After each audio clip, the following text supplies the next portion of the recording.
అందరికీ నమస్తే. నేను మీ జర్నలిస్ట్ పండరి. మొత్తానికి భారతదేశంలో ప్రజాస్వామ్యం ఎంత ఉంటుందో తెలియదు, కానీ కాంగ్రెస్ పార్టీలో మాత్రం ప్రజాస్వామ్యం ఎక్కువ. ఎవరు ఏదైనా మాట్లాడవచ్చు, ఎవరు ఎప్పుడైనా ఎవరి మీదైనా, ఏ ఒక్క వ్యక్తి మీదైనా, ఏ వ్యవస్థ మీదైనా కూడా విమర్శలు చేసుకోవచ్చు. At the same time Gandhi భవన్లోనే ఆ పార్టీ నేతలతో తిట్టుకుంటూ ప్రెస్ మీట్ పెట్టుకోవచ్చు. అంత ప్రజాస్వామ్యం కాంగ్రెస్ పార్టీలో ఉంటుంది. రైట్, చూస్తున్నాం. ఆల్మోస్ట్ హనీమూన్ పీరియడ్కు కంప్లీట్ దశలో ఉంది ఇప్పుడు ప్రస్తుతం కాంగ్రెస్ పార్టీ. ఇక వాళ్ళ మీద వీళ్ళ మీద గత ప్రభుత్వం మీద రకరకాల బురదలు గిరిదలు అన్ని పక్కన పెడితే, శ్వేతపత్రాలు పక్కన పెడితే, జనాలకు ఏం చేసినావో చెప్పాల్సిన పరిస్థితి వచ్చేసింది. రైట్, దీనికి సంబంధించిన దాని మీద ప్రస్తుతం గవర్నమెంట్ ఎట్లా నడుస్తూ ఉంది, కొన్ని అంశాలు కూడా మాట్లాడేది. దీని మీద మనతో మాట్లాడేందుకు ఏఐసిసి నేషనల్ లెవెల్ మొత్తానికి సెంట్రల్ అనుకోరాదు, ఏఐసిసికి సంబంధించిన కోఆర్డినేటర్ శ్రీనివాస్ యాదవ్ మనతో ఉన్నారు. అంబర్పేట శ్రీనివాస్ యాదవ్ అంటే చాలా ఫేమస్. ఈ మధ్యలో మీరు చూస్తూ ఉన్నారు, అనగానే కొన్ని విషయాలు చెప్పుకున్నాం. కానీ ఈ మధ్యలో చాలా ఫైర్గా అవుతూ ఉన్నాడు. అసలు కాంగ్రెస్ పార్టీని మళ్ళీ పూర్వకాలం కాంగ్రెస్ పార్టీని బతికించుకోవాలని చెప్పేసి ఆయన పడుతున్న తపన చూస్తుంటే మాత్రం ఒకసారి అంతా ఖచ్చితంగా మాట్లాడాలి అండ్ ఇంటర్వ్యూ చేయాలని చెప్పేసి కూడా నేను అన్న దగ్గరికి వచ్చిన. అన్న నమస్తే. దండమన జై తెలంగాణ, జై కాంగ్రెస్. జై కాంగ్రెస్ అనుకో, మేము అనొద్దు. Okay, right. ఏంటన్నా ఎట్లా నడుస్తుంది మరి? అనుకున్న తర్వాత సరే, తెలంగాణ ఉద్యమం తర్వాత తెలంగాణ తీసుకొచ్చిందే కాంగ్రెస్ అని మీరు చెప్తా ఉంటారు, ఇచ్చిందే కాంగ్రెస్ అని మీరు చెప్తా ఉంటారు, తెచ్చింది మేము అని చెప్తా ఉంటారు. అలా 10 ఏళ్ళు అయిపోయింది, మీరు వచ్చిర్రు, కాంగ్రెస్ పార్టీ అధికారంలో, ప్రజలు కొట్లాడారు, సోనియా గాంధీ కాంగ్రెస్ తెచ్చిన వాళ్ళు వాళ్ళు చెప్పుకుంటారు, తెచ్చిన వాళ్ళు ఓలేరు, ప్రజలే తెచ్చారు. రైట్, ఏదేమైనా కూడా ఎట్లా అనిపిస్తుంది? కాంగ్రెస్ పార్టీ అధికారంలోకి వచ్చిన తెలంగాణలో దగ్గర 31వ నెల నడుస్తుంది. సాటిస్ఫైడా? అంటే ఒరిజినల్ కాంగ్రెస్ వాళ్ళు ఏం హ్యాపీగా లేరు. ఎందుకంటే సైకిల్ కాంగ్రెస్ మధ్యలో నలిగిపోతారు. సైకిల్ కాంగ్రెస్ వాళ్ళని మంచిగా చూసుకుంటారు. అసలు సైకిల్ కాంగ్రెస్ లేకపోతే మీకు అధికారమే రాలేదు. అట్లా ఏం లేదు, రామారావు వచ్చినప్పుడు కూడా అయిపోయింది, భూస్థాపితం అయిపోయింది, సభ్యతలే లేవన్నారు. రాజశేఖర రెడ్డి వచ్చి తీసుకురాలేదా? ఆయన కాకుండా కేసీఆర్ మీద వ్యతిరేకతతోనే సోనియా గాంధీ ముఖం చూసి మా పార్టీ గెలిచింది తప్ప ఓళ్ళు పీకి పడేసింది. కాంగ్రెస్ కార్యకర్తలు కష్టపడితే గెలిచింది, అంతే. అంతేనా? అదే అంటున్నా. ఇప్పుడు ఇంత పెద్ద లెగసీ పార్టీ, ఇంత చాలా చాలా పొడుగు ఎట్లుంటారు మీ దాంట్లో? నేను అనొచ్చు, ఎందుకంటే మనం బీసీ బహుజన బిడ్డలం కాబట్టి. వాళ్ళని కాదని ఎవడు ఏమన్నాడు పొడుగు రెడ్లకు? మరి బుర్రా నర్సయ్యని గెలిపించుకోపోయారు. శ్యామలగిరేనే అన్నాడుగా, గౌన్లోళ్ళకు పంచాయతీ ఉంటుంది, మాలోళ్ళకు మాదిగోళ్ళకు పంచాయతీ ఉంటుంది, ఇక్కడ బెస్తోళ్ళకు ముదరాజులకు పంచాయతీ ఉంటుంది, మేము నీళ్ళు పడితేనే అందరూ ఒకటి అవుతారని. మరి బుర్రా నర్సయ్యని మరి కాంగ్రెస్లో ఉన్న బీసీలు, బీఆర్ఎస్లో ఉన్న బీసీలు, ఆ గౌన్లోళ్ళు, యాదవులు అంత ఒకటే ఎందుకో క్యామమ్మలు వేసినో బుర్ర నర్సయ్యనో గెలిపించచ్చు కదా. మరి భువనగిరి నేల ఒరిగించినటువంటి బెల్లి లలిత కుటుంబం, సాంబశివుని కుటుంబం నిలబడితే ఎందుకో ఓట్లేయరు. గండేలయ్య గౌడు తొర్రూరులో ఎందుకో చంపబడ్డాడు. గండేలయ్య గౌడు అంటే తొర్రూరు ఉమ్మడి వరంగల్ జిల్లాలో, అలా కుటుంబం నిలబడితే పాలకుర్తి గెలవదు. ఆ రోజు వీరన్న తెలంగాణకు మరొక అంబేద్కర్ ఉమ్మడి తెలుగు రాష్ట్రాలకు, మరి ఎందుకో సూర్యాపేటలో ఆయన పేరు వాళ్ళ బిడ్డను ఎందుకో నిలబెట్టారు. ఏడున్నదన్న అంతా ఇవన్నీ చెప్పుకోనికి మాత్రమే. చెప్పన్నా, నిజంగా కాంగ్రెస్ పార్టీ రేవంత్ రెడ్డి కనుక పిసిసి ప్రెసిడెంట్ లేకపోతే అధికారంలోకి వచ్చేదా? అన్నా నేనేమంటున్నా, రేవంత్ అన్న గొప్పోడు అనుకుంటే టీడీపీనే రూలింగ్కి తీసుకురాపోయాడు, మా పార్టీకి ఎందుకు వచ్చి గొప్పోడు కాదా? నేనేమంటున్నా, నేను గొప్పోడు అయితే పార్టీ బలం ఉంది. ఎప్పటికైనా ఏ పార్టీ అయినా లాస్ట్కు కాంచీరాం పెట్టిన బీఎస్పీ పార్టీ అయినా ఓడిపోయింది. బీఆర్ఎస్ ఏ పార్టీ అయినా 10 ఏళ్ళు రూలింగ్లో ఉంటుంది. 10 ఏళ్ళ తర్వాత వ్యతిరేకత. అటల్ వాజ్పేయి ఎన్డీఏ ప్రభుత్వం కూడా 10 ఏళ్ళే ఉంది. గతంలో 15 ఏళ్ళు అంతే. మమతా బెనర్జీ 20 ఏళ్ళు ఉండొచ్చు, మోడీ ఒక 20 ఏళ్ళు ఉండొచ్చు. సో చేసిన పని మన కేరళలో కూడా 20 ఏళ్ళు 25 ఏళ్ళు ఉంది. నేను ఏమంటున్నంటే, మీ పార్టీల మీద కోపం వచ్చో ఎంత బంగారం పళ్ళెంలో అన్నం పెట్టినా కూడా వాడిని షేదే అనిపిస్తుంది 10 ఏళ్ళ నాడు. ఇటు మళ్తాడు కొత్త దానికి, అల్లంగా ఉండని దొంగ ఉండని. ఒకటి అడుగుతా, మొన్న 2023లో జరిగిన ఎలక్షన్లో కేసీఆర్ మీద కోపంతో కాంగ్రెస్ పార్టీని గెలిపించారా, లేకపోతే కాంగ్రెస్ పార్టీ మీద ప్రేమతోటి ప్రజలు గెలిపించారా? కాంగ్రెస్ కార్యకర్తల మీద కష్టపడితే సోనియా గాంధీ తెలంగాణ ఇచ్చిందకు ప్రేమతో గెలిచింది కాంగ్రెస్. నేను లేకపోతే కాంగ్రెస్ పార్టీ అది చచ్చిపోయిన కాంగ్రెస్ పార్టీ నీళ్ళు పోసి లేకపోతే. ఇప్పుడు ఒకటన్నా, అంబర్పేట నియోజకవర్గంలో అందరికీ నేనే ఇండ్లు కట్టించిన అంటే నువ్వు ఏ చెప్తాను కొడుతూ?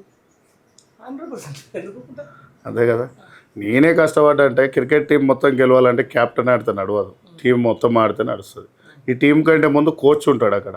ఆ కోచ్ నిర్ణయం ఎట్లా బాల్ వేయాలి, ఎట్లా ఫీల్డింగ్ చేయాలని చెప్తాడు. ఆమె కోచ్ ఎవరంటే సోనియా గాంధీ. అందరం సూపర్వైజర్లం, పెద్ద జీతగాలం, చిన్న జీతగాలం కాంగ్రెస్ పార్టీలో. ఓకే, అంతేనా? ఇప్పుడు నికార్సైన కాంగ్రెస్ కార్యకర్త శ్రీనివాస్ యాదవ్ పార్టీ బర్బాద్ అవుతుందా? కొంతమంది లేదన్నా, అసలు కాంగ్రెస్ వాళ్ళ కార్యకర్తలే లేవు, బాధలు ఉన్నారు. అదే ఉన్నారు. నేను ఏమంటున్నా, రామారావు విగ్రహం పెట్టినావు కాక మా రాహుల్ గాంధీని పిఎం కూడా కొట్టినారు ఎవరు మొన్న ఏ పార్టీ? అలయన్స్ విత్ వీళ్ళంతా ఎన్డీఏ, బీజేపీ ఇదంతా కలిపి టీడీపీ కదా. టీడీపీ వ్యవస్థాపకులు ఎవరు? ఎవరైనా రామారావే కదా. రామారావు పార్టీ రాహుల్ గాంధీని మొన్న 24 సారీ మొన్న పిఎంగా ఓడగొట్టిన పార్టీ ఏది? ఇదే కదా, టీడీపీ కదా. మరి మా రాహుల్ గాంధీని ఆ రోజు నితీష్ కుమార్ బీహార్ నుంచి తేజస్వి వీళ్ళంతా పోయి, రాహుల్ గాంధీకి తేజస్వి వీళ్ళంతా పోయి ఎంపీలు సపోర్ట్ చేస్తే 20 సీట్లు ఏమో తక్కువ ఉంటే వాళ్ళు టీడీపీ వాళ్ళు వచ్చి కనుక అక్కడ సపోర్ట్ చేసి ఉంటే రాహుల్ గాంధీ పీఎం. మా పీఎంని ఓడగొట్టిన రాహుల్ గాంధీని ప్రధాని కాకుండా ఓడగొట్టిన ఆ పార్టీ వ్యవస్థాపక విగ్రహం ఇక్కడ నువ్వు పెట్టినావు. ఇలా మా రాహుల్ గాంధీకి అవమానమే కదా. మా కాంగ్రెస్ కార్యకర్తల్ని మొత్తం పక్కకు పెట్టినావు. ఇవాళ ఏందరా నాయన, తెలంగాణలో మాకు కాంగ్రెస్ పార్టీలో తిరిగినందుకు ఆంధ్రప్రదేశ్లో దేశంలో వచ్చింది శాఖలు అంటే ఫ్రీ శాఖలు, థైరాయిడ్ శాఖ, షుగర్ శాఖ, బీపీ శాఖ, గ్యాస్ శాఖ, ఈ 4 శాఖలు ఫ్రీగా వచ్చింది. సరే అన్న, మీరేమి ఇట్లా చెప్తున్నారు? మా రేవంత్ అన్న 3 రంగుల పాటలు వేసుకుంటారు, పాట ఇచ్చింది ఈ నెలకు అని చెప్పేసి. పాట ఏముందన్న, కళాకారునికి చెప్తే పాట పాడతాడు. చెప్పు. కాంగ్రెస్ పార్టీకి సంబంధించిన దాని మీద ఏకఛత్రాధిపత్యంగా అంటే ఇంత ప్రజాస్వామ్యంగా ఇంత ఒక వ్యక్తి మీద నడిచే పరిస్థితి దిగజారిందా కాంగ్రెస్ పార్టీ? నా వ్యక్తి మీద ఏం జరగలే అన్న. ఆయన కంటే పెద్ద మనిషి, రేవంత్ అన్న కంటే పెద్ద మనిషి ఉత్తమ్ కుమార్ రెడ్డి ఉండు. ఉత్తమ్ కుమార్ రెడ్డి అనే మామూలుడా? ఇప్పుడు రేవంత్ అన్న కొడంగల్లో ఓడిపోయిండు. ఉత్తమ్ కుమార్ రెడ్డికి ఓటం ఉందా? బట్టికి ఓటం ఉందా? సరే ఒక్కసారి ఉండొచ్చు దానికి. సో నేనేమంటున్నా, ఓటమి లేకుండా లీడర్లు ఉన్నారు. ఆయన కంటే ఒక 8 సార్లు పోటీ చేసిన ఉత్తమ్ కుమార్ రెడ్డి. సో ఆయనకున్న గెలుపు ఎంతమందికి ఉన్నది? ఇలా రామారావు విగ్రహం పెట్టినాం, ముఖేష్ గౌడ్ విగ్రహం పెట్టాలని నేను ఏకంగా కొట్లాడుతున్నా. ఒక బీసీలల్లా 100% పెట్టవలసిందే కదా ముఖేష్ అన్న విగ్రహం. ఈయన నువ్వు చెప్పింది నీ స్వరం నుంచి, నీ నాలుక నుంచి, నీ నోటి నుంచి వచ్చిన అంటే గుండెలకి వెళ్ళి రాలేదు నీకు ఆ మాట కావచ్చు. అందుకే మా ముఖేష్ అన్న బీసీని పక్కకు పెట్టినావు. ఇలా రాజిరెడ్డి చనిపోతే మొన్న ఉప్పల్ ఫ్లైఓవర్గా ఆయన వాళ్ళ అయ్య పేరు పెడుతున్నావు. అంటే మీ మామ పేరు వచ్చేసి జడ్చర్ల ఫ్లైఓవర్కు విగ్రహం పెట్టుకున్నావు. ఆల్రెడీ జయపాల్ రెడ్డి గారిది పెట్టినావు. పెట్టాలి పాపం, మళ్ళీ పెట్టాలి పార్టీలో. మరి ఈయనది కూడా పెట్టాలి కదా. ఇప్పుడు ఏం చేస్తుండంటే బీసీలు అంటోళ్ళు జస్ట్ ఇట్లా టిష్యూ పేపర్ ఇట్లా రెస్టారెంట్కి పోయినప్పుడు ఇట్లా వాడేసి వదిలేస్తాం కదా. వాళ్ళు తిడితే రేపు మర్చిపోయేటోళ్ళే బీసీలు రబాయ్ అని అట్లా పంపిస్తారు. పొమ్మన లేక పొగ పెడుతున్నారు. ఇప్పుడు నేను ఏం చెప్పిన 10 రోజుల కింద 12 మంది పోతున్నారా నాయన చైర్మన్లు, ఎమ్మెల్యేలు అని చెప్పిన. ఇప్పుడు కొండ సురేఖకు పొమ్మన లేక పొగ పెడుతురు, పోతుంది. ఇంకో 4 చైర్మన్లు పోతురు. 4 చైర్మన్లు పార్టీలకు వెళ్ళిపోతురు. ఒక పెద్ద 5 సార్లు గెలిచిన ఎమ్మెల్యే ఉమ్మడి ఖమ్మం జిల్లాలో పెద్ద మనిషి ఈ 2 నెలల పార్టీ వదిలిపెట్టి పోతుండు, ప్రజెంట్ చైర్మన్. ఓకే, ఇక్కడ హైదరాబాద్లో 4 వెళ్ళిపోతురు, నల్గొండలో 2 వెళ్ళిపోతురు, హైదరాబాద్లో 2 వెళ్ళిపోతురు, మెదక్లు 2 వెళ్ళిపోతురు, మహబూబ్నగర్లో 2 వెళ్ళిపోతురు. ఇవన్నీ నాకు సమాచారం ఉంది. ఆయనకు కూడా పోవాలనే ఉంది. ఎందుకంటే టీడీపీ బ్యాచ్ని అంతా తీసుకొచ్చి ఇలా పెట్టుకుంటాడు. ఆల్రెడీ రేవూరు ప్రకాష్ రెడ్డి, గండ్ర సత్యనారాయణ, కడియం శ్రీహరి, ఇక్కడ పోతే తుమ్మల నాగేశ్వరరావు, సంథింగ్ అందరినీ వేం నరేందర్ రెడ్డి లాంటి వాళ్ళని తీసుకొచ్చి ఇలా పెట్టిండు. అలా కాంగ్రెస్ సభ్యత్వాలు తెలుసా? మా కాంగ్రెస్ పార్టీని బొందబెట్టడానికి మొన్నటిదాకా అవతల ఉన్న వాళ్ళని తీసుకొచ్చి ఇలా పెట్టినావు. ఇలా అసలు కాంగ్రెస్ వాళ్ళు గాంధీ భవన్లో వచ్చి బరాబర్ కొట్లాడుతున్నారు. కొట్లాడడం వల్ల ఏముంటుంది? వాళ్ళ పార్టీ వదిలిపెట్టి పోలేరు పాపం. ఆనికినికి గోక్కుంటాటుంటే మేము గడపర పెట్టి చీరుకుంటాటుంటుంది కాంగ్రెస్ పార్టీ. ఇదేముంటుందంటే మళ్ళీ ఇంకో పార్టీ చూసుకుంటాడు. మొన్న వచ్చిన సన్నాసులు 10 మందిలో ఒకడు వెళ్ళిపోయింది, ఇంకా 9 మంది సన్నాసులు ఉంటారా? ఇలా ఉంటారా? ఇప్పుడు ఉంటారు పదవిలా. ఎందుకంటే లంగదందాలు చేసి సంపాదించినవి ఉంటాయి కదా, అవి కాపాడుకొని ఉంటారు. మళ్ళీ వెళ్ళిపోతారు కదా. పార్టీ లేనప్పుడు 10 ఏళ్ళ నాడు ఎటుపోయారు ఈ కొడుకులు? మా కార్యకర్తలని ఇబ్బంది పెట్టారు కదా. ఇప్పుడు కాలయాదే వచ్చినావు నువ్వు చేవెళ్ళ, మా కాంగ్రెస్ కార్యకర్తల్ని అల్ల ఉండి ఇబ్బంది పెట్టినావు, ఇళ్ళ ఉండి ఇబ్బంది పెట్టినావు అని రోడ్డు మీదకి వచ్చారు. మందుల సామ్యాలు కూడా మొన్న వచ్చినోడే. ఆన్ని కూడా ఏం చేస్తారు? ఇళ్ళకి వచ్చి ఇబ్బంది పెడుతున్నావు, అలాగే వచ్చి ఇబ్బంది పెడుతున్నావు, వాడిని టార్గెట్ చేస్తారు. సో ఇట్లా నేనేమంటున్నా అంటే పోతుంటే ఇట్లా అన్ని సందర్భాలు ఉంటాయి, అన్ని ఆలోచనలు ఉంటాయి, అన్ని పరిణామాలు ఉంటాయి. ప్రజలు తీర్పిచ్చిరనుకో నేనే చెప్తున్నా ఇదే రకంగా పోతే 15 సంవత్సరాలు మా కాంగ్రెస్ పార్టీ ఉండదు. సూటి అడుగుతారా? సూటిగానే అడిగే నేను. కాంగ్రెస్ పార్టీకి వ్యక్తి ముఖ్యమా పార్టీ ముఖ్యమా? కార్యకర్తలు ముఖ్యం. అంటే కార్యకర్తలే పార్టీ. మరి ఇంత బర్బాద్ అవుతుంది పార్టీ. ఈయన చేయబట్టి ఇష్టానుసారంగా మాట్లాడుతూ ఉన్నాడు, చైర్మన్ ఇబ్బంది పడతా ఉన్నారు. మీరే చెప్పారు చాలా మంది రేపు పొద్దున పోతున్నారని చెప్పేసి. మీరు సెంట్రల్ ఏఐసిసి సెంట్రల్ కోఆర్డినేటర్ ఉన్నారు, మరి ఒక మాట పోయి రాహుల్ గాంధీ చెప్పలేకపోయారా? ఉత్తమ్ కుమార్ రెడ్డి సారు బట్టి సారు మేము చెప్పినాం, ఏ ఊకోరా భయ్ నీ అమ్మ వాడిని సీఎం పదవి దించాలనే కోరికతో ఉన్నారని చెప్తున్నారు అక్కడ కింద ఉన్నోళ్ళు. ఎందుకన్నా కమిషన్ల కోసం మాకు తెలియదు, అది కింద ఉన్నోళ్ళు. రాహుల్ గాంధీ గారికి లాస్ట్ టైం అక్కడ మేము కర్ణాటకలో కలిసినప్పుడు నేనే చెప్పిన, డికే శివకుమార్ ప్రమాణ స్వీకారం పోయినప్పుడు, సార్ ఇట్లా సవోరా అంటే అవు మాలూమే తోడా ఈ నటరాజన్ అయిన తర్వాత నిజమైన తప్పులు జరుగుతున్నాయి అని చెప్పేసి ఇప్పుడు దేశానికి రా టీం ఉంటుంది కదా, రా ఏజెన్సీ ఐడియా ఉంది కదా, దేశం కోసం పోయి ఐడి కార్డు కూడా ఉండదు, బయట దేశాలలో పనిచేస్తారు మన దేశ వాళ్ళు. అట్లా సిడబ్ల్యూసి దింపింది తెలంగాణలో. అంటే వీళ్ళకి తెలియదు, ఇప్పుడు చెప్తున్నా, ఎందుకంటే నాకు ఇంటిమేషన్ ఉంది, 7:30 కూడా తెలుసు, వీళ్ళకి తెలియదు, సీఎంకి కూడా తెలియదు ఇప్పటివరకు. వాళ్ళు వచ్చి పని చేస్తున్నారు. ఎక్కడ ఒరిజినల్ ఆల్రెడీ 70% వరకు నడిచింది. గాంధీ భవన్లోకి వెళ్ళి ఎఫ్ఐఆర్ ఎవరు చేయించారు, ఏం జరుగుతుందనేది జరుగుతుంది.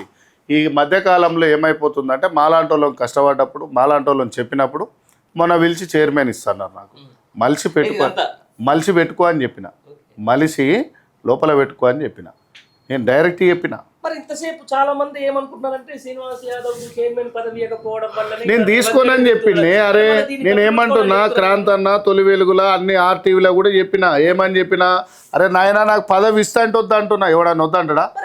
సీఎం పిలుస్తాడన్నా కూడా అన్న, ఎవరన్నా రేవంత్ రెడ్డి అన్న నేను ఒక ఫోటో పంపిస్తా, ఆశించిన తెలంగాణ అభివృద్ధి రేవంత్ అన్నతోనే సాధ్యమని రాసినోడిని నేను వచ్చినప్పుడు. అంటే ముందు పెళ్లి కాక ముందేమో అమ్మ సైడ్ ఉన్నాడు, పెళ్లి అయినాక పిల్లం మాటలు వింటుండే అనేది ఒక సామెత ఉంటుంది ఇంట్లో. సో ఈరోజు పీసీసీ ఉన్నప్పుడేమో అందరినీ కలుపుకొని పోయింది పాపం, నిజంగా కూడా కొట్లాయండి, ఆయన మీద ప్రేమ ఉండే. సీఎం అయిన తర్వాత ఒక్కటే కులం గుర్తుకొచ్చింది ఆయనకు, అది రెడ్డి వాళ్ళే గుర్తుకొచ్చారు. అదే చెప్పొద్దు, సూపర్ మంచి పాయింట్లోకి వచ్చారన్న సినన్న. ఇలా బీసీలను అత్యంత ఎక్కువ అనగదొక్కిందే కాంగ్రెస్ పార్టీ కాదంటారా? బీసీలని లీడర్ చేసింది కూడా కాంగ్రెస్ పార్టీ. హైదరాబాద్లో బీసీలు, వరంగల్ జిల్లాలో బీసీలు తప్ప ఓలుర్రన్నా, ఎస్సీ ఎస్టీ బీసీల నాయకత్వమే కదా అన్న. నేను నల్గొండ జిల్లా ఒక కోణం చూడకూరి, మీరు అన్నట్టుగా నల్గొండ జిల్లాలో బీసీలను దొక్కేసిరు ఒప్పుకుంటా నేను, కానీ సేమ్ మనం ఒకటే, నేను కూడా పార్టీ అదే అనుభవం. ఇప్పుడు దాదాపుగా చూసుకుందాం, రెడ్డికి ఒక న్యాయం బీసీకి ఒక న్యాయం జరుగుతుంది కదా, బరాబర్ ఉంటుంది. ఇయ్యం బీసీలకు ఎందుకు ఇస్తాం మేము, ఇయ్యం. మీరు ఒక బీసీ, నేను బీసీ, పార్టీ వరకు వచ్చే వరకు మళ్ళీ అగ్ర కులాలకు మడుగులు వచ్చేస్తాయి. నేనేమంటున్నా, మా దాంట్లో రెడ్డిల భార్యలకు చైర్మన్లు ఇచ్చుకుంటాం, మేము ఓడిపోయినా మాకే చైర్మన్లు ఇస్తాం, అది మా ఇష్టం. నువ్వు ఎవరు చెప్పని? ప్రజాస్వామ్యంలో జర్నలిస్ట్ ఫోర్త్ ఎస్టేట్ నేను అడుగుతా, ఇట్లా చాలా జరిగినాయి. అవునన్నా, ఇట్లా చాలా జరిగినాయి మోసాలు. వెల్మల దాంట్లో జరిగినాయి, రెడ్ల దాంట్లో జరిగినాయి, కమ్మల దాంట్లో జరుగుతూనే ఉన్నాయి ఏపీలో కూడా. అయినా కూడా ఓట్లు వేసి గెలిపిస్తున్నాం కదా. జగన్ పోతే బాబు, కేసీఆర్ పోతే రేవంత్, ఈయన పోతే ఇంకోలు. ఇంకా 10 ఏళ్ళు ఇట్నే తంటాలు పడుతూనే ఉంటారా? 10 ఏళ్ళు ఎక్కడిది? ఇంకా 10 ఏళ్ళు నేనే ఉంటాను. 64 అంటున్నాను, 10 ఏళ్ళు అంటే ఏందన్నా? 64 నేను చెప్పిన 64 వరకు అన్ననే ఉంటాడు టోటల్, ఇక ఎవరు ఉండరు. ఇక బానిసగా ఉంటామన్నా, పోరాటం ఎందుకన్నా? చెప్పులు మోస్తాం, మేము రెడీగా ఉన్నాం, ఓట్లు వేస్తాం, చెప్పులు మోస్తాం, బరాబర్ బానిస తత్వంలో ఉండాలనే డిసైడ్ అయి ఉన్నాం. ఇందాక మీరు మాట్లాడింది కరెక్ట్, మీ ఎక్స్పెక్ట్ మీరే. ఇప్పుడు ఇదే రేవంత్ రెడ్డిని బండబుదులు తిట్టిన రాజగోపాల్ రెడ్డి మీద చర్యలు ఉండవు మాట అంటున్నా. కత్తెంకర్ స్వామి మీద ఉన్నాయిగా, కత్తెంకర్ స్వామి సస్పెండ్ చేశారుగా. అదే అంటున్నా, ఏదో పార్టీ అని చెప్పేసి బక్క జెట్స్ అన్ని సస్పెండ్ చేస్తాం. అరే చేస్తామన్నా బరాబర్. చిన్నారెడ్డి పక్క నియోజకవర్గం పోయి ఇష్టానుసారంగా తిడితే ఆయన అన్న, రెడ్డి వాళ్ళు అడ్డగోలుగా తిట్టి మా సోనియా గాంధీ రాహుల్ గాంధీని తిట్టినా సస్పెండ్ చేయం. సర్వే సత్యనారాయణని కూడా సస్పెండ్ చేసినాం మేము. ఓకే, వెంకటస్వామి కత్తి వెంకటస్వామి ఏఐసిసి కోఆర్డినేటరే ఓబీసీ, ఆయన మొన్న గౌడు, ఆయనను కూడా సస్పెండ్ చేసిండు. ఎవరు చేసిరు? క్రమశిక్షణ కమిటీ చైర్మన్ వాళ్ళు మల్లు రవి, మన దళిత బిడ్డ, బీసీ పీసీసీ. మరి ఇక్కడ ఓళ్ళు మాటలు వింటారు. నువ్వు ఎందుకు మొన్నటికి మొన్న గౌన్లోని గొల్లోని తిట్టిన ఒక పిల్లగాడు. అదే వస్తున్నా, నేను అదే అంటున్నా. ఇప్పుడు శ్రీనివాస్ యాదవ్ నీ కింద మొన్న వచ్చిన ఒక పోరాడు, ఒక రెడ్డి అనుకున్నాం, ఏం శ్రీనివాస్ అని చెప్పేసి ఇష్టానుసారంగా తిట్టేసిన పడతావా? నేనైతే మక్కిలేరు కదా అంతా, అంతేనా? అంతే, తన్నాల్సిందేనా? తన్నాలే. మరి మీరు కూడా ఉన్నారు, కోఆర్డినేటర్ స్థాయిలో ఉన్నారు, మరి ఏఐసిసి స్థాయిలో ఉన్నారు. సస్పెండ్ చేస్తారు, కమిటీ వేసారు నిన్న, ఎవరిని క్రమశిక్షణ కమిటీ, నేషనల్ కమిటీ వేసారు. కమిటీ లేదన్న అర్థం అలా దొరుకుతుంటే ఏఐ వీడియోలు అంటగా. ఏ వీడియోలో ఇప్పుడు గౌడ్స్ని ఎట్లా తిట్టిరన్న, అవును నేను యాదవ్లను ఎట్లా తిట్టారు అవును కొడుకులు. ఉమ్. మరి ఈ పార్టీలు ఉన్న వాళ్ళు రాజీనామా చేసి బయటకు పోతారా? మరి అదే అంటున్నా పోతారా? సరే. ఇప్పుడు మీ పార్టీ ఇప్పుడు నేను ఏమంటున్నా, పిసిసి ప్రెసిడెంట్ ఎవరే? నేను అదే గౌడే అదే చెప్పబోతున్నా. అంతే కదా. ఆ చర్యలు ఉంటాయా మరి ఏమన్నా? నిజంగా గౌడ సామాజిక వర్గానికి సంబంధించిన ఒక పిసిసి ప్రెసిడెంట్ ఉన్నాడు, యాదవ్ శివచరణ్ రెడ్డి అనే ఆయన మీద ఏమైనా చర్యలు తీసుకోబోతున్నారు? ఏం తీసుకోరు. ఎందుకు? మా రెడ్డి మా ఇష్టం, నీకేంది బరాబర్. మరి ఇంకా ఏమన్నా తిట్టేయచ్చు, తిడితే కొడతారు కూడా, కొట్టిరు కూడా కదా. కొట్టేయచ్చు. భద్రాచలం ఎస్సీలను కూడా సస్పెండ్ చేసారు శివచంద్ర రెడ్డి. ఏమైనా చేసిరా? గాంధీమాలకు వస్తే భద్రాచలం ఎస్సీ పిల్లల్ని కూడా కొట్టిండు. ఏమైనా చేసిరా? పోనీ ఏమన్నాడు, బరమూరు వెంకట్ని మూటలు తీసుకొని నన్ను ఓడగొట్టిన అన్ని అన్నాడు. అని చేసిండా?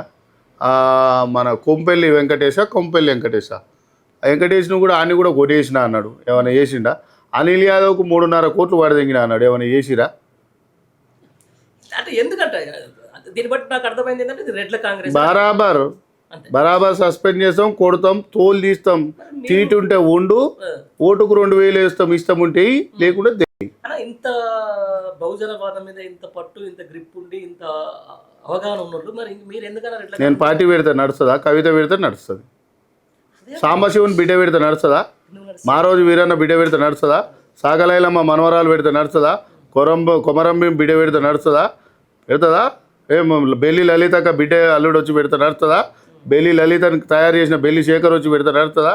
మనకు కావాల్సింది రెడ్లు వెలుమలు కమ్మలన్నా. బానిస బతుకులలో ఎర్ర సత్యం ముద్రాజుని చంపిరు. ఎవరు? మాధవరెడ్డి కానిస్టేబుల్, హెడ్ కానిస్టేబుల్ కాల్చి చంపిండు.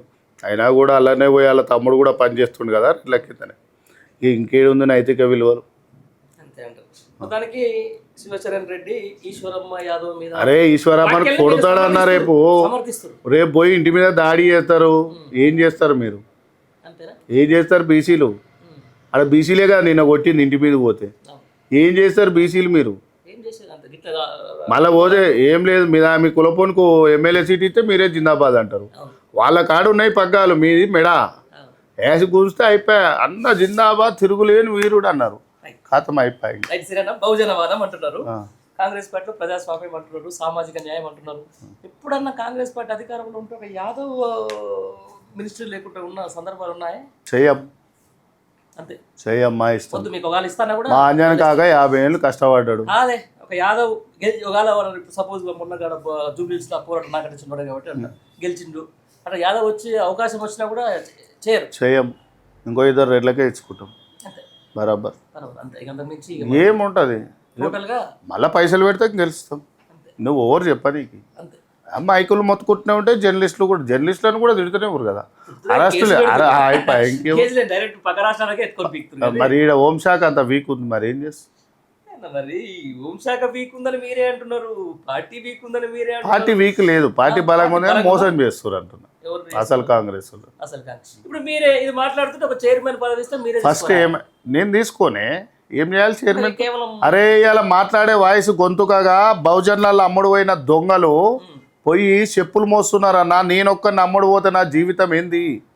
ఇట్లా ఉంటే ఏమైంది? మహనీయుల కోసం బతుకుతున్నా అలా. నేను ఏమంటున్నా, గొప్ప గొప్ప మహానుభావులు చేసిన త్యాగం అనుభవించడం ఒక నేరం. వాళ్ళు నడిచిన కాలు చెప్పంత చరిత్రలున్నా చాలు అనుకుంటున్నా నేను. కాలు చెప్పంత చరిత్రలున్నా చాలు. వాళ్ళు దొక్కిన మట్టి ఉంటుంది ఆ కాలు కింద, ఆ మట్టి మెత్త కింద తెచ్చుకొని పండుకుంటే మెదడన్న పని చేస్తుంది కొడుకులకు అని చెప్తున్నా. మహనీయులు నడిచిన బాటల ఆ మట్టి కాలు చెప్పు కింద మట్టి ఉంటుందా, ఆ మట్టి తెచ్చుకొని నైట్ వండుకుంటప్పుడు ఈ లుచ్చన నాయకులు మెత్త కింద పెట్టుకుంటే మెదడు పని చేస్తుంది అని చెప్తున్నా.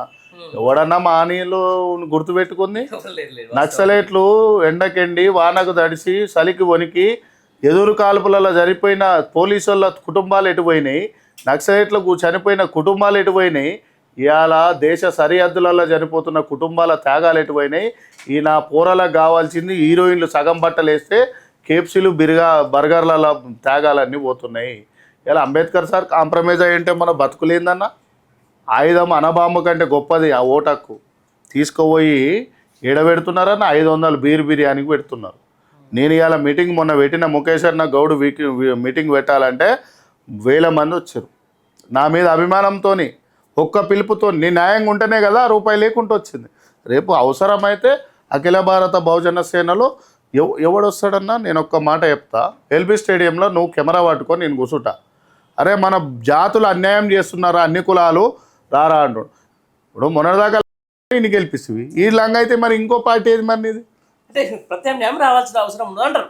ఇప్పుడు బీసీలలో పార్టీ పెట్టిందంటే ఆ నాకెటోడు వెనకంగా పోయి ముందర తిరుగుతుండు.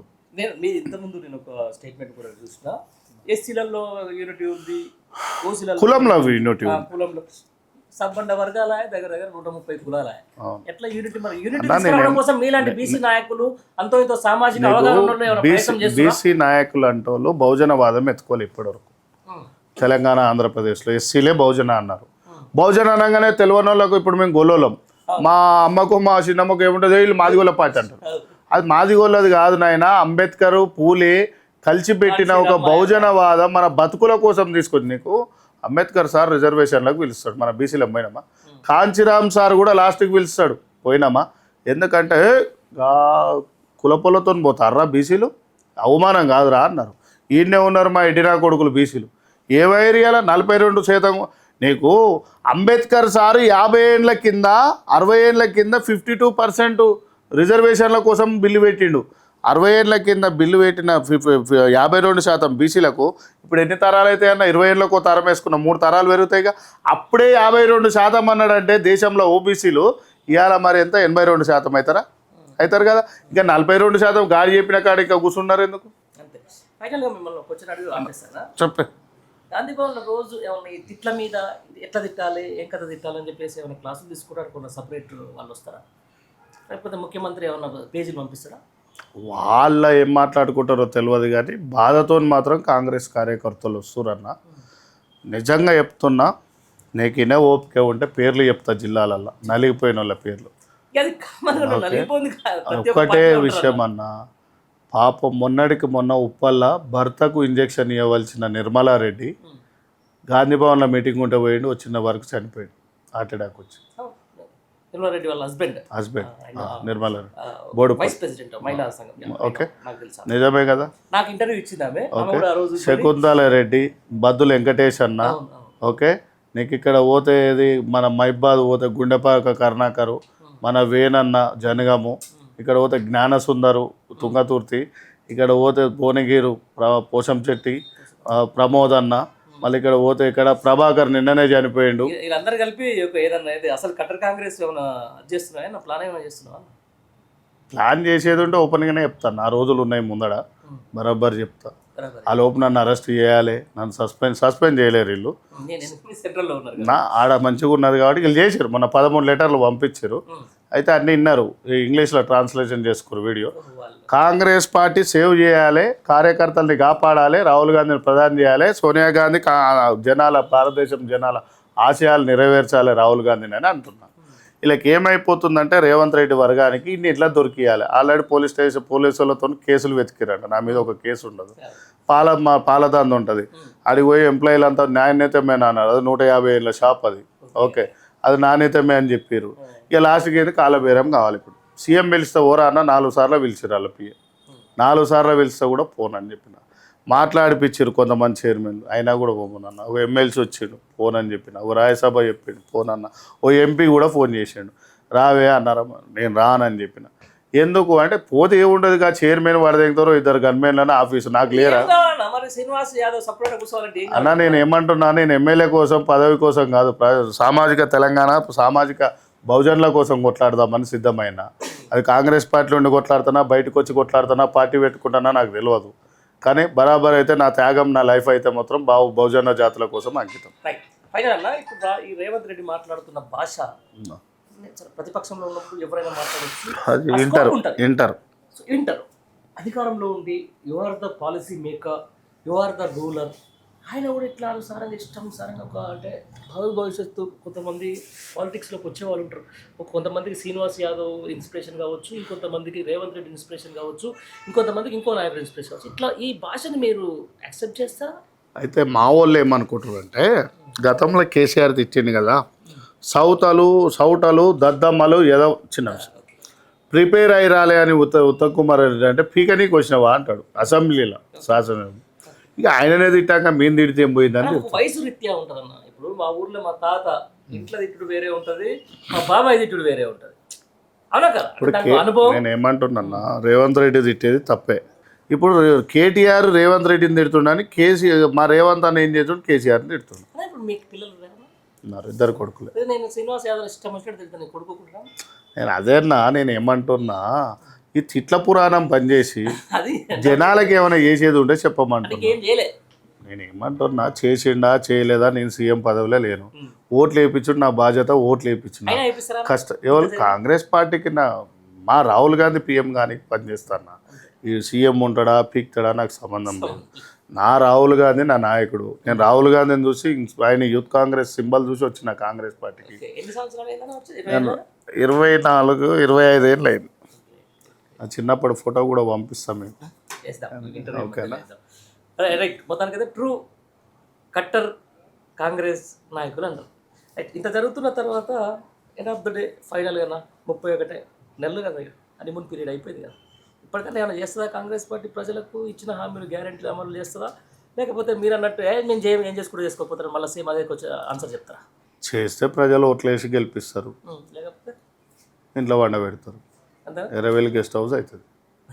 ఓకే, ఇది ప్యాలెస్ ఇప్పుడు కొత్తగా ఆలస్యం ఉంటుంది. జనాలకు కావాల్సిందన్న ఆన్ రికార్డ్ చెప్తున్నా మీకు. వాళ్ళ పిల్లల చదువులు వద్దు, వాళ్ళ బిడ్డల భవిష్యత్తులు వద్దు, వాళ్ళ భవిష్యత్తులు వద్దు, వాళ్ళకు ట్యాక్సీలు వద్దు, ఇవన్నీ ఎవడు చూడాడు. కులపోడున్నా మతపోడున్నా నేను గెలిచినా నాకు ఓటుకు 2,000 వచ్చినాయా, బీర్లు వచ్చినాయా, బిర్యానీలు వచ్చినాయా, బైక్ ర్యాలీ పెట్టినామా అయిపోయిందా, ఆడనే ఉన్నారు. ముఖ్యంగా జనరల్ స్థానం అనగానే రెడ్లు వస్తారు, 100 కోట్లు ఓడి పెట్టాడన్న ఊరికి 10 లక్షలు పంపిస్తాడు. 100 ఊర్లో 10 కోట్ల రూపాయలు, 5 కోట్లు క్యాన్వేజింగ్, 5 కోట్లు అటు ఇటు జంపుగాలనుకోవడానికి 20 కోట్ల ఎలక్షన్ని 100 కోట్లు 200 కోట్ల లెక్క చూపిస్తారు. దానికి భయపడి బీసీలు వెనుక పోతున్నారు. 20-25 కోట్లలో ఎమ్మెల్యే కావచ్చు. మళ్ళీ నేను చెప్తే ఓట్లకు పైసలు ఎందుకని నీతి మంతులు లెక్క చెప్తారు, కానీ అది తప్పక అవుతుంది. ఇప్పుడు కారు నడవాలంటే డీజిలే, అన్ని నడవాలి. ఈ ఆఫీసు పెట్టినా ఇట్లా 4 ఆఫీసులు ఉన్నాయి, 150,000 కిరాయిలు కడుతున్నాయి 20 ఏళ్ళ నుంచి. ఓకే, ఆఫీసు మెయింటెనెన్స్ వచ్చేసి నెలకు 2-3 లక్షల కిరాయిలు. ఓకే, ఫుడ్ గిడ్ అన్నీ ఉంటాయి. సో ఈ కాపాడాలన్నీ పార్టీ డెవలప్ కావాలనుకుంటున్నాడు, ఇట్లా ఆఫీసులు పెట్టి ప్రజలకు సేవ చేస్తాడు. నేను ఎంబీకేస్తున్నా తిప్పేస్తున్నా అంటే అది వాళ్ళ ఇష్టం.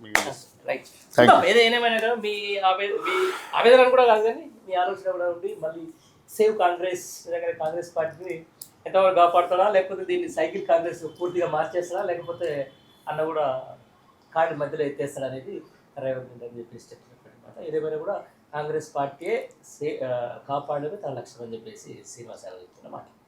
Thank you very much.